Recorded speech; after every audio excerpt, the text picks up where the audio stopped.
32 seconds. That's all the time Air India Flight 171 had in the air before it came down over Ahmedabad. 32 seconds from takeoff to a fireball. And nobody can explain what happened next. Seconds after the wheels left the ground, both engines on a nearly new Boeing Dreamliner lost their fuel. At the same moment, when investigators pulled the cockpit recording, they heard one pilot ask the other a simple question. "Why did you cut off the fuel?" The other pilot's answer? "I didn't do it." So who did? That's the question the entire aviation world is still chasing right now. And the answer might change the way you think about flying forever. June 12th, 2025. 1:39 in the afternoon, local time. A packed Boeing 787-8 rolled down the runway at Ahmedabad's main airport, bound for London Gatwick. 242 people on board, 230 passengers, 12 crew. Families heading home, workers chasing a fresh start. A flight crew running the same checklist they'd run 1,000 times before. Normal flight, normal day. The jet climbed, pushed up to 180 knots, and then everything stopped. It never made it past a nearby medical college. The Dreamliner struck the student hostel buildings just over a mile from the end of the runway. One breath, and an ordinary Thursday turned into one of the darkest days in modern aviation. Nobody in that cabin had time to understand what was happening. The numbers still don't feel real. Out of 242 souls on that aircraft, 241 were gone. One survived. One. A single passenger walked away from a crash that erased everyone else on board, carrying injuries he'll live with for the rest of his life. Think about that for a second. And the horror didn't end at the plane. When the jet slammed into those hostile buildings, it killed 19 people on the ground and hurt 67 more. Students. People nowhere near an airport, just living their day suddenly caught in something they never chose. Add it together, and the toll climbs to 260. Gone in barely half a minute. And the reason why is where this tragedy stops being an accident and turns into a mystery nobody can crack. So how does a modern jet, one of the safest planes ever built, drop out of the sky in half a minute? Subscribe to this channel and you'll start noticing how often the official story and the real story don't match. 1 month later, on July 12th, 2025, India's Aircraft Accident Investigation Bureau released its preliminary report, and it stunned everyone. Just 3 seconds after liftoff, both engine fuel cutoff switches moved from on to cutoff, within 1 second of each other. Think about what that means. Something shut off the fuel to both engines, one right after the other, while the plane was still clawing for altitude. Fuel stops, engines die, and a jet that heavy becomes a heavy glider with nowhere left to go. These aren't buttons you bump by accident. They sit guarded in the cockpit. You have to lift them to move them. That's the whole point of the design, to make an accidental cutoff almost impossible. So how did both flip in the space of a single second? That's the heart of the entire thing. The cockpit recording caught more than that denial. It caught 2 men fighting for their lives. Flight data shows that 10 to 14 seconds after the switches dropped to cutoff, the pilots shoved them back to run. That was a desperate scramble to restart dead engines while the ground rushed up to meet them. They did exactly what their training demanded. Find the problem, fix the problem. But a jet doesn't forgive that kind of window. By the time fuel flowed again, the plane sat too low and moved too slow for the engines to save it. 10 to 14 seconds. That was the entire margin between a near miss and a disaster. And it slipped away before they could close the gap. Let me tell you about the man in that cockpit, Captain Sumet Sabharwal, 56 years old, 15,638 hours in the air across his career, 8,596 of those hours on the Boeing 787 alone. This was no rookie. This was a pilot who'd spent his life mastering that exact machine, hands he'd trained for decades. Before the flight, he phoned his family, told them he'd call again the second he touched down in London. He never got the chance. And when early news leaks started whispering that pilot error brought the plane down, his 91-year-old father did something that breaks your heart. Pushkar Raj Sabharwal took the case to India's Supreme Court, fighting, at 91, to protect the name of a son who couldn't speak for himself. Why? Because the accusation got out long before the facts did, and that's the ugliest part of this entire story.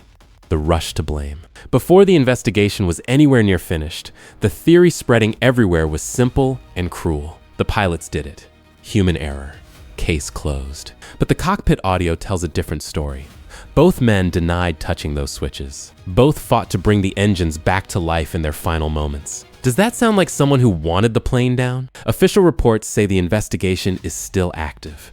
No one has been blamed. Yet the wound to 2 families was already carved open by headlines that couldn't wait for a single verified fact. How is that fair to anyone? It isn't. And it drags a far bigger question into the light.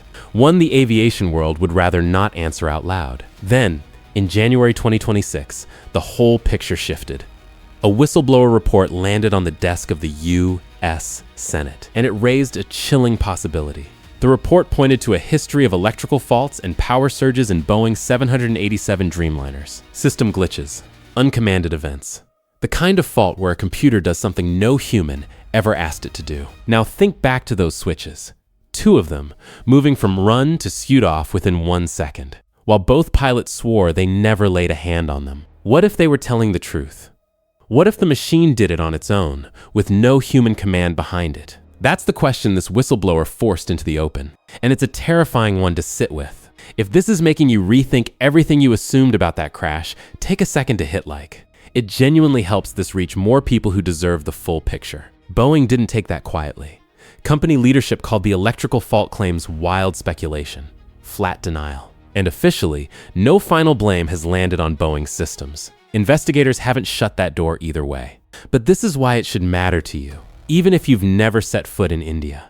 There are over 1,100 Boeing 787 Dreamliners flying right now, all around the planet. 1,100. If a hidden glitch can starve both engines of fuel seconds after takeoff, that's not one plane's problem. That's every Dreamliner in the sky, every passenger, every route, every takeoff. So which is it? A tragic human slip or a flaw buried deep inside the machine? The answer gives grieving families closure. It also decides whether the plane you board next month is safe. Let's be honest about where this actually stands. 2 explanations, neither one confirmed. The first says a human hand moved those switches, by mistake or by something darker.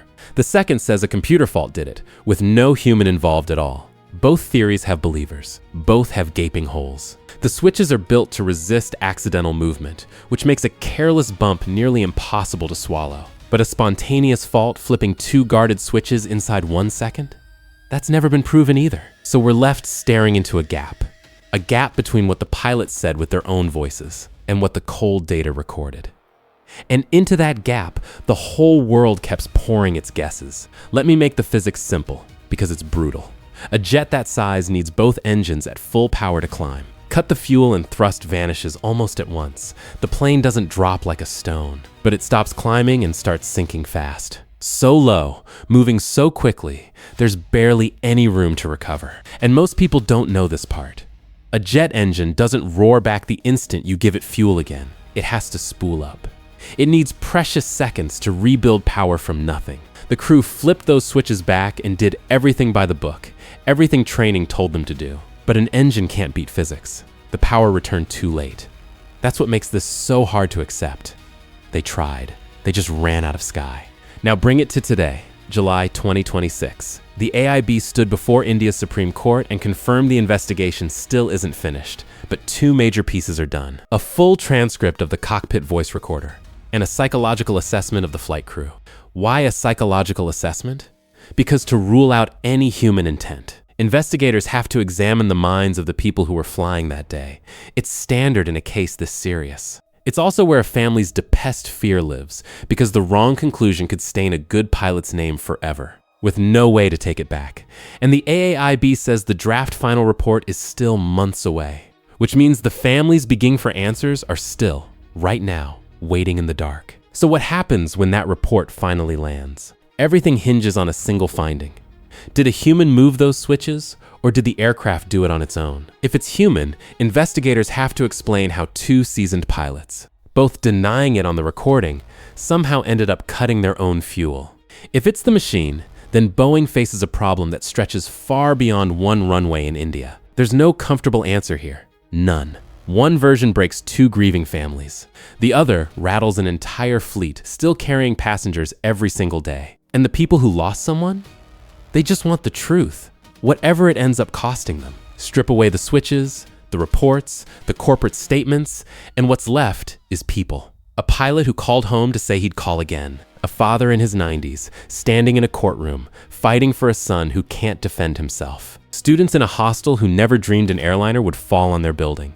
A lone survivor carrying wounds no one should ever have to hold. These aren't statistics on a page. They're the whole reason the truth matters at all. Because when a story gets rushed out ahead of the facts, real people pay the price. Grieving families get handed blame that may never have been theirs to carry. And that's the quiet crime running under this entire tragedy. The truth got outrun by the headlines. This whole thing should teach every one of us something. Modern jets are basically computers with wings. We trust them completely, and most of the time that trust is earned.